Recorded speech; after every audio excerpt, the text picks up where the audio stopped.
Right now, you're up, baby.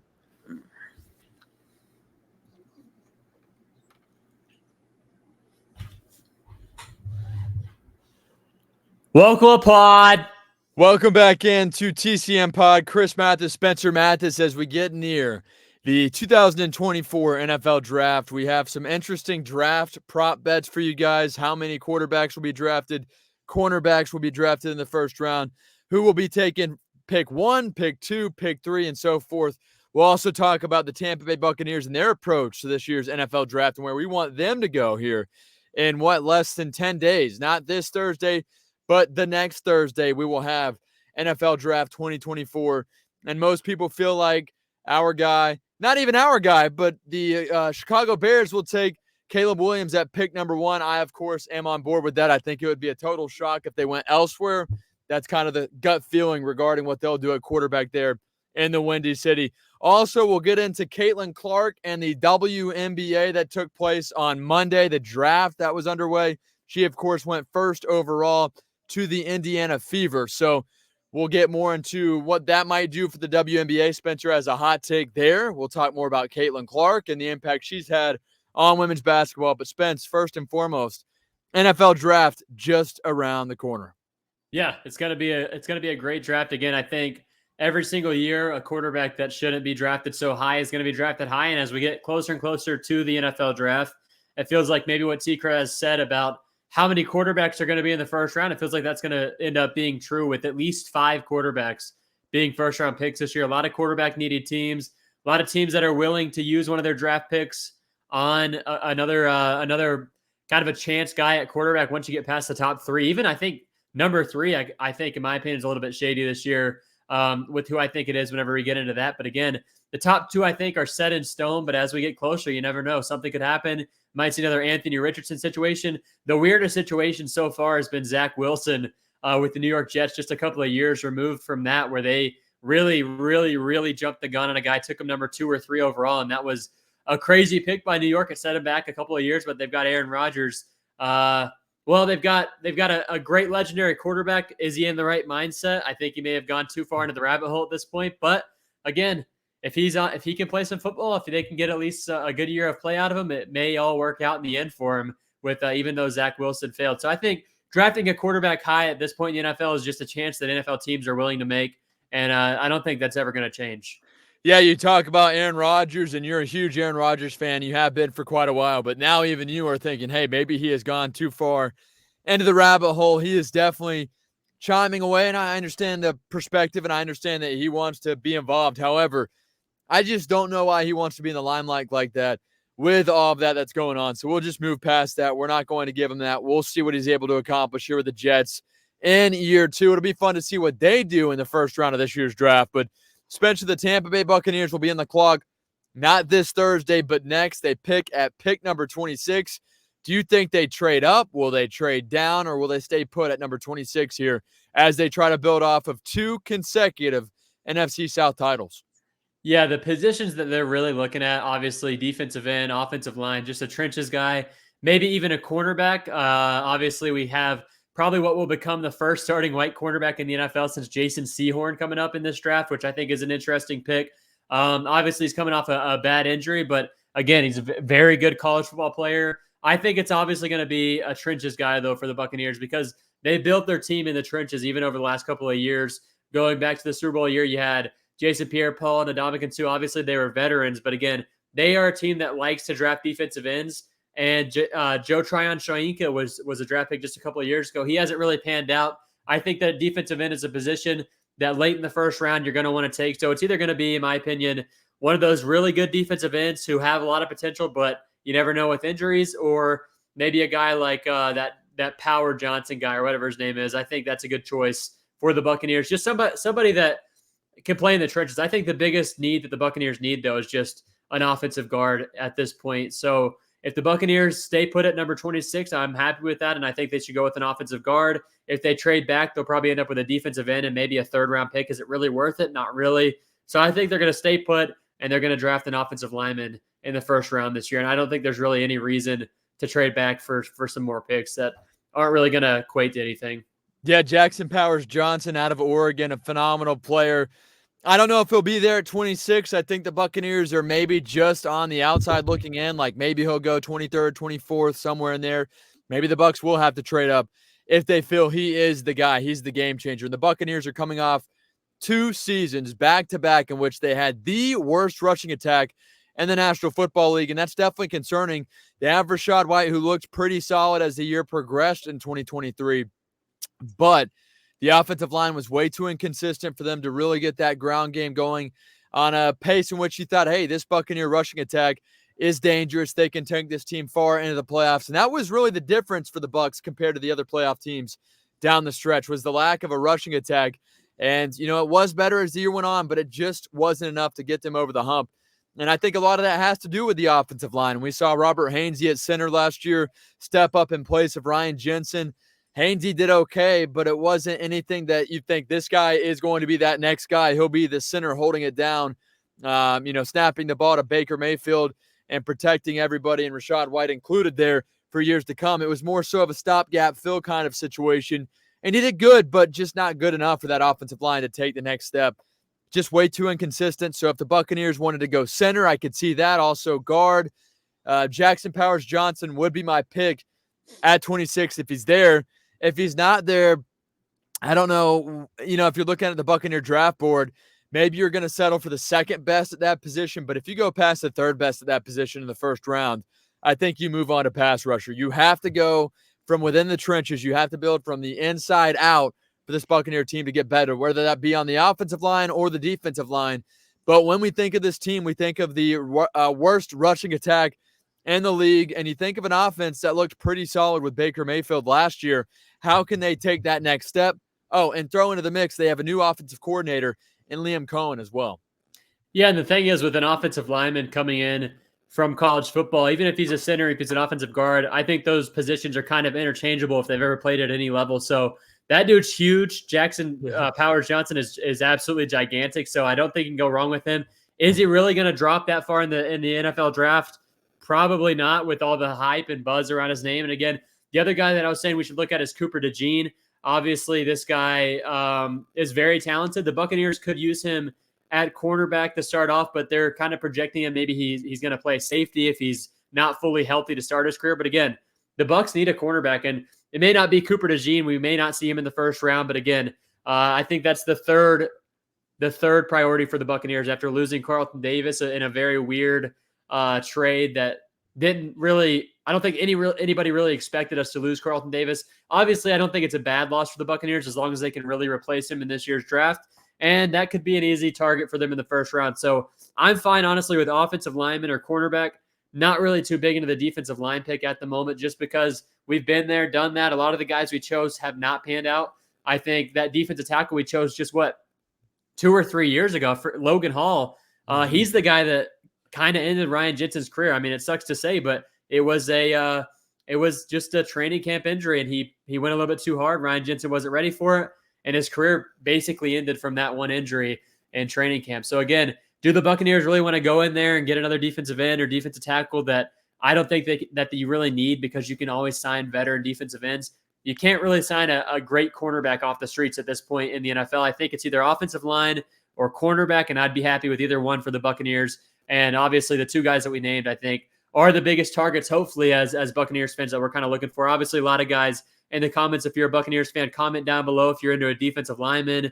There's a lot of good ones, but again, injury concerns for basically all the guys that we've talked about. I'm not too sure about Johnson, but I know DeJean and a lot of these defensive ends coming into this draft are kind of injury prone, and we'll see how that FSU guy does as well, who's coming into this year's draft. He's a projected first round pick, but he's also had some injuries. So that's why I think there's going to be a lot of these positions late in the first round. And we're going to see quarterbacks, wide receivers, all the skill positions go out really quickly this year. And that's going to leave the trenches and maybe a couple of cornerbacks for Tampa Bay to kind of pick up on. And with the Bucs making that trade that you mentioned a few moments ago of Carlton Davis to the Detroit Lions, they pick up a third-round draft pick. Could be a blessing in disguise, because let's say the Buccaneers are sitting there at 26 and they feel like Jackson Powers-Johnson is going to go. You trade pick 26 and that third-round draft pick, and you're moving up at Probably least to pick 20. Yeah, you're probably going to move up as far as pick 20 if you're lucky, and then you can pull the trigger and get that guy that you really think is the number one player there on the draft board for you at pick 26. So losing Carlton Davis, not only in a sense of he was overpaid, in my opinion, he didn't play a lot of games. He missed plenty of time. Always injured. Yeah, he missed, I think, over 10 games in the last 3 seasons, which is awful. And this year, he just took a step back. When he played, it's not like he was playing at a high level. He was really a liability in the secondary. Now, Zion McCollum looks to be the guy to step up and fulfill that role. I don't think Zion McCollum's the answer there either. I think he's a good tackler, but he gives up a lot of yards and doesn't have great knack for getting the ball or knocking the ball down. So they have to address the pass rush position. They have to address the offensive line spot. But at number 3, importance priority for me is definitely the cornerback role. And you talk about DeJean and maybe him playing a little bit of safety. I feel good about the Buccaneers playing safety right now, and Antoine Winfield Jr. and, of course, Jordan Whitehead. So if I'm the Bucs, I'm looking offensive lineman. But if your top 2 guys are not there, you pivot, you go defensive line with a pass rusher, and then you try to stack up on a pair of offensive linemen in the third and a little bit later on in the draft as well. But the Bucs have done a good job when drafting offensive linemen out of nowhere, especially these Division III colleges. Ali Marpet, a prime example of that, and a few others. So if they can hit on an offensive lineman in this year's draft, I feel very confident about this team running the tables and maybe even winning their 3rd consecutive NFC South. So that's where this NFL draft gets exciting. We know that when you look at the first overall pick and, of course, the Chicago Bears, we feel like it's going to be Caleb Williams. I feel like that. Spence, if you feel like that's not the case, chime in. But I'm pretty sure that's a lock at this point. Yeah, I think that's definitely a lock, and obviously Vegas is probably leaning in that direction as well. So probably not even anything you could really bet on at this point, because the Bears have already moved on from Justin Fields. We've already heard a lot of rumblings about the contact that the quarterback Caleb Williams has had with the Chicago Bears. So obviously I think that's the most set in stone pick in this year's draft. Now, when you talk about this year's draft and all of the offensive players, there has been a lot of discussion as far as how talented is this draft. Could we see 6 quarterbacks get drafted in the first round? So I do have a couple of draft odds that we will get into here today regarding this year's draft and maybe who will go first overall, which player will go second overall. And at 3rd overall, of course, when you look at this year's drafts, you've got the Chicago Bears at 1, Washington Commanders at 2, and New England Patriots at number 3, Spencer. So let's get right into it. The odds to go first overall as of right now, Caleb Williams minus 10,000 is the favorite. Jaden Daniels plus 2,500. Drake May plus 3,000. Marvin Harrison Jr. plus 6,000 to go first overall. I am going to lock it in. Caleb Williams, the favorite, and by far. And I believe you're on board with that as well, Spence. Yeah, exactly. Caleb Williams to the Chicago Bears pretty easily there. Now, Washington Commanders, they pick at number 2 in this year's draft. They have a lot of holes to fill. They traded away their quarterback and Sam Howell, who had signed and got picked up, I believe, by the Seattle Seahawks. 2nd overall pick odds in this year's NFL draft. Jaden Daniels of LSU, the favorite, minus 275. Drake May out of North Carolina, not too far behind, plus 200. Or J.J. McCarthy out of Michigan. Where are you going in that route in regards to where the Commanders might go at quarterback here at pick number 2? Give me a repeat of the 2012 NFL draft. Let's get a scrambling quarterback back there in Washington. And I'm going to go with the LSU guy, Jaden Daniels, as the number 2 overall pick this year. And I think it's a good choice. I think that's the 2nd best quarterback in this year's draft. I think obviously May has a lot of talent, but starting a franchise with a guy like Drake May, who's obviously athletic, but not as much of athleticism shown in him as you see out of the first 2, which I think is going to be Caleb Williams and Jaden Daniels. I think that's what's going to hinder him back. So give me the Commanders taking Jaden Daniels 2 overall. Yeah, I'll go with Jaden Daniels as well, and the odds are too close for me to take a gamble and go elsewhere. But when it comes to where the New England Patriots are picking at number 3, they do not have Bill Belichick on the roster. Their son, or Bill Belichick's son, is no longer a coach there as well. Let's talk about the 3rd overall draft pick and the New England Patriots. Drake May, the favorite, minus 120. Jaden Daniels, plus 120 at number 2, or J.J. McCarthy there at plus 280. So based on who we both said, we've got Drake May available and J.J. McCarthy on the board to choose from. Or could they go wide receiver and take Marvin Harrison Jr. at plus 450? Yeah, it's obviously a new regime. I think that a lot of people are predicting J.J. McCarthy to kind of move up in the boards and go super high at number 3 to the New England Patriots. If it was Bill Belichick still being the coach, I think that's the perfect guy. He reminds me a lot of Mac Jones, who they just got rid of. So don't give me him. I think Drake May will go 3rd overall in this year's draft to the New England Patriots, and I think that's the good choice. Obviously, a lot of these scouts, though, and a lot of the people that are around the NFL are saying J.J. McCarthy might have the best arm in this year's draft. I don't believe it. We didn't see it in college. Why take a huge risk on a guy who's not that athletic yet?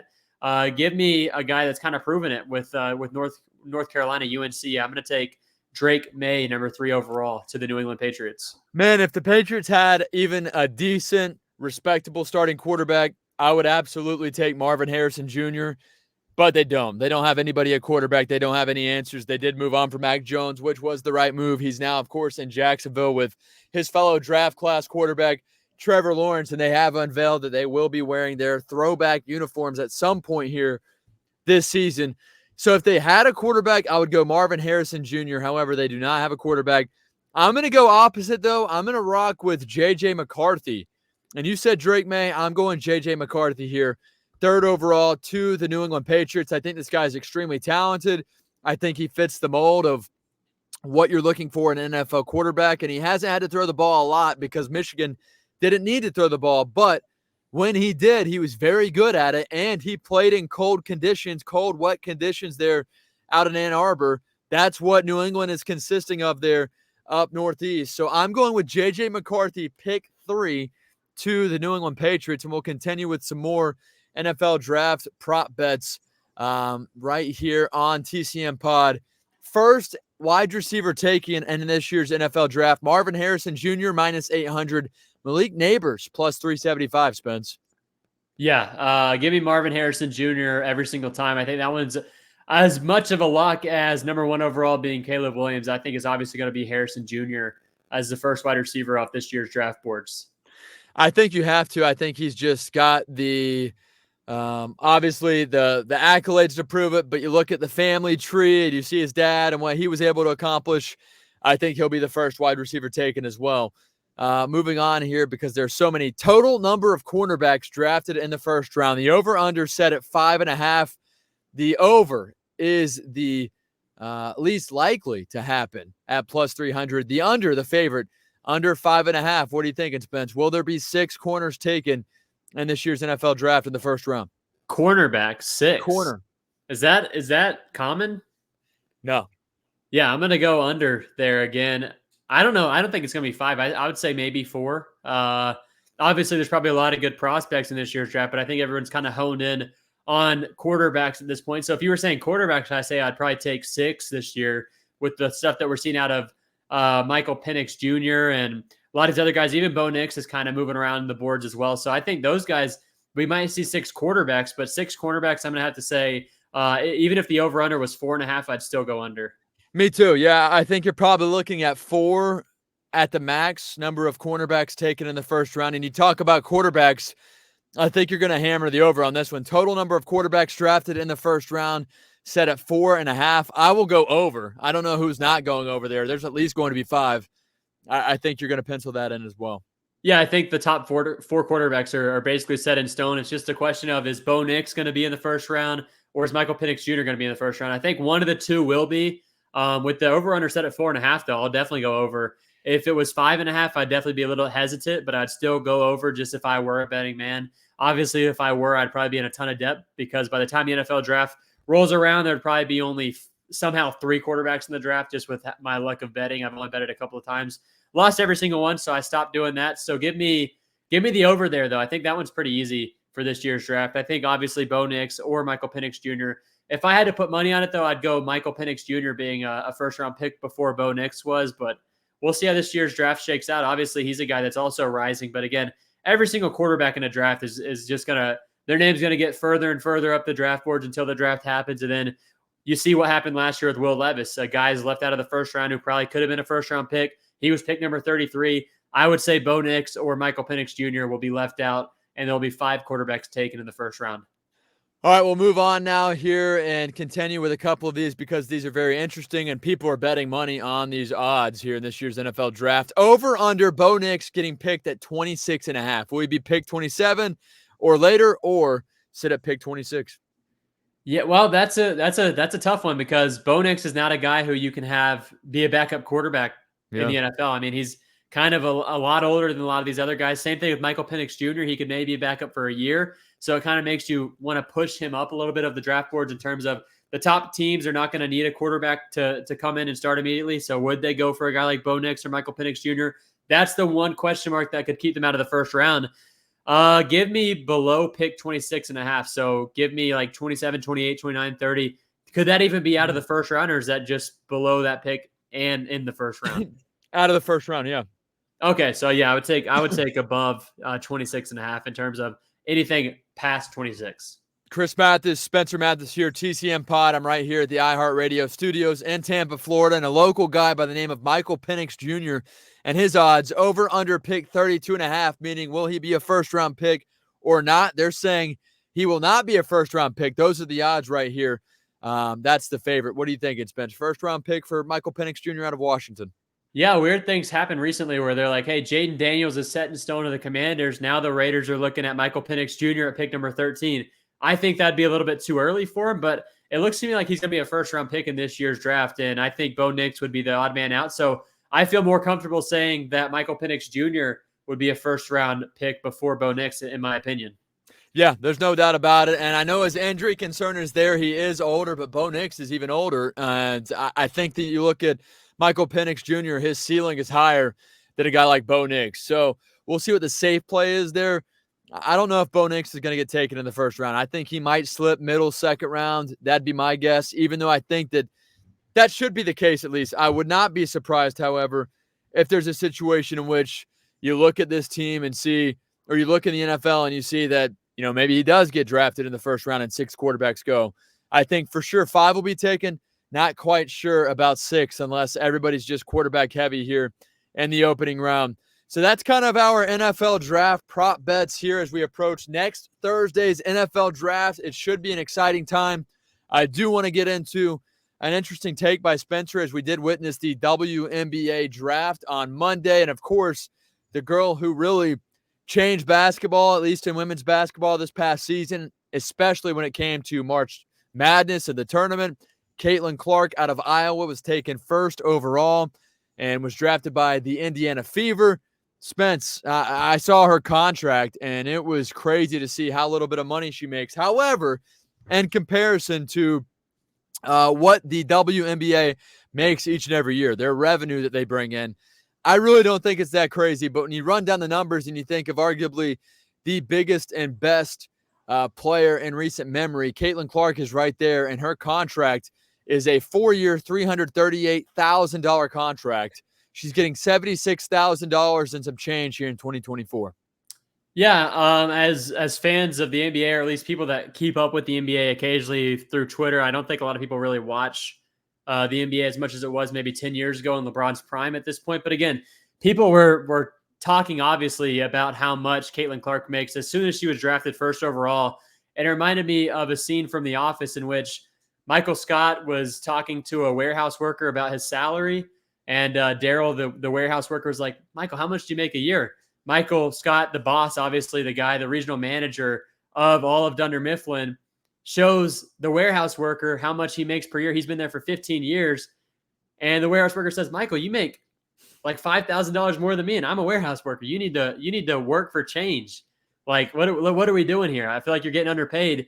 And seeing that, I mean, Caitlin Clark is making as much as a lot of jobs that you would expect to, I don't know. I just feel like you put in a lot more work to go all the way from the best player in all of college basketball in terms of WNBA. And I think obviously the most polarizing player of all of college basketball this past season. I think even more people were watching her than they were watching that one dude that won the college tournament. This year, I think the women's bracket was more talked about than the men's bracket in the NCAA March Madness tournament. So Caitlin Clark, I think, is somebody that's going to change how much some of these WNBA players are making, or specifically how much she makes, because $78,000 coming from the draft, if you compare that to basically any other big, like a top 5 sport in America or Europe, I mean, it's changed compared to what they make. Obviously, the WNBA is not drawing in as much money, not even close to as much money as the NBA. But again, I think Caitlin Clark alone is going to draw a ton of eyes to the WNBA. I saw something where the Indiana Fever last year had 1 or 2 primetime games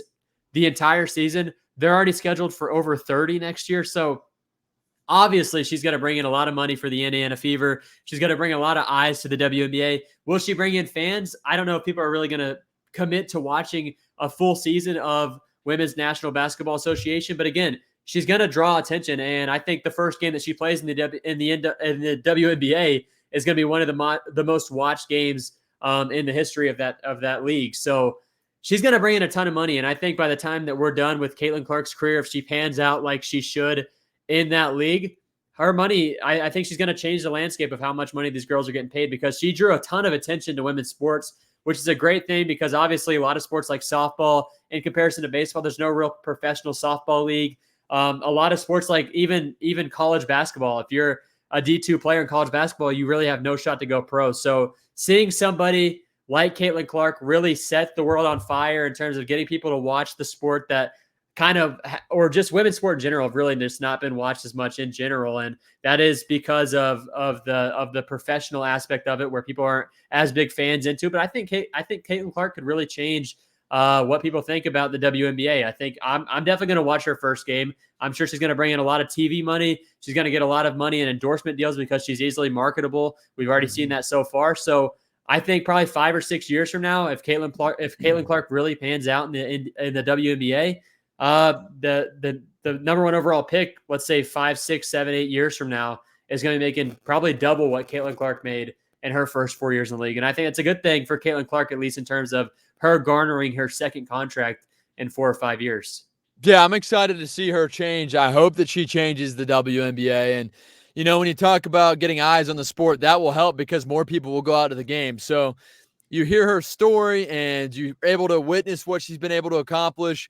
And she has that it mentality. She has that Kobe Bryant Mamba mentality. She has that Tom Brady mentality. She's got that dog in her. She does, man. And she's going to be phenomenal. I'm excited to see her at the next level. But will her game translate? And it sounds crazy whenever she gets to the WNBA, and all those players are pretty much like her. Maybe not as good of a shooter, but in terms of athleticism and in terms of being able to assist the ball and move the ball, there's a lot of girls that can move the ball. They just can't quite shoot the ball like she does. So that'll be an interesting transition for me, but I will definitely have my eyes on what she's able to do. And you know what? We'll write that down in 5 to 6 years. If these first-round draft picks are getting paid more money, we can pinpoint it and turn things back to the pod here with you, Spence, and your hot take on Caitlin Clark and what she'll do for the WNBA. So that's all I've got there. If you guys have any thoughts, please comment down below or tweet at us at the Chris Mathis, at L Savage Spence. L Spencer Mathis now. We did a rebrand. L Spencer Mathis. But yeah, he does have his username on this as L Savage Spence. So Spence, what do you got? You had to pause me. If you guys are not watching on YouTube or Spotify, you need to go do so. Go hit subscribe, go hit follow, go hit like. You'll definitely appreciate the haircut that Spencer Mathis is rocking with right now. It looks really good. Thank you. And if you've ever seen the Office episode that I was referencing, at the end of the episode, Michael Scott himself went to corporate and got almost double what he was making. So that's the same exact result that I'm feeling is going to happen with Caitlin Clark, with a lot of these WNBA players, because they're only going to get better, just like every other sport has over the years. There's going to be a new Caitlin Clark in a couple of years as well that is going to set the world on fire. And I think that by the time Caitlin Clark is ready to earn her second contract in the 2029 WNBA draft is happening, we're going to look at the contracts that the number one overall pick is making, and it's going to be doubled just because of what Caitlin Clark has done for the game. Even just reporting her contract, people are like, I work as a sales manager and I'm making more than Caitlin Clark makes per season, which is very interesting. And I think that's going to be something that is going to be a big topic of discussion and a big change that we're going to see over the landscape of maybe some more eyes coming to women's sports in general. And I think it's going to be a good thing because women's sports are interesting. They just don't draw in as much money. And I think over the years, I don't think they're going to get at the same level as men, but men right here, women could be, in terms of garnering revenue around here in just 5-6 years. If a girl like Caitlin Clark is really good at what she does, if she puts up Steph Curry type numbers, if she's fun to watch in the WNBA, obviously, like you said, the skill difference in between college and professional in any league is always just absolutely insane. And they're going to want to focus in on her, make sure that she doesn't look as good as she did in college. But if she does, people are going to watch her, and it's going to bring a lot more money to the WNBA in general. So it's going to be fun to watch over the next couple of years. Hopefully she does good. Hopefully even Angel Reese as well. She was the number 7 overall pick. I believe she was the big topic of discussion last season. She beat Caitlin Clark in the big games, And those two could maybe be some big trendsetters in women's sports in general, not just the WNBA.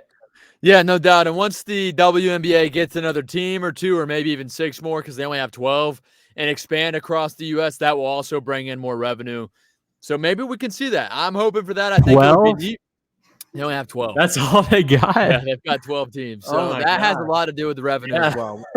Whenever Holy you only crap. have teams, I mean, you look at the cities they're in: Dallas, Indiana, Los Angeles, Minnesota, and yes, I know Indiana's not the city; it's Indianapolis, Minnesota, New York, Phoenix, Arizona, Seattle, Washington, Las Vegas, Connecticut.